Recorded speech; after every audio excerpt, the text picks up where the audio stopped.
5 people were killed in a crash between a semi-truck and a minivan yesterday in Chattanooga. The van was traveling on I-24 East near Central Avenue when it ran off the road and hit the back of a truck stopped on the side of the road.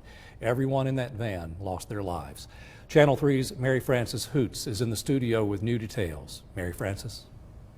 Well, David, when the van hit the back of the semi-truck, it got caught underneath it, which is called an underride crash. There's been questions if it's even legal for the truck driver to be sitting there.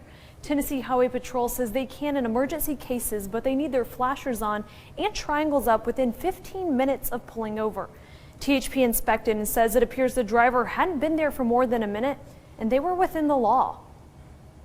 The DOT bumper on the rear of the trailer is, the line of defense, if you will, for rear end crashes. That bumper is a safety feature to protect other drivers when they crash into the back of a semi-truck. But Mike Zimmerman, the safety director at Ash Transport in Chattanooga, who has been in the industry for 40 years, says if high rates of speed are involved, the bumper is no good. The DOT bumper was just another object for them to hit, and tragedy was going to result regardless. The speed of the minivan is not known at this time. Zimmerman says when it gets to 50 miles an hour, it can become disastrous. The U.S. Government Accountability Office says more than 200 underride crashes happen a year.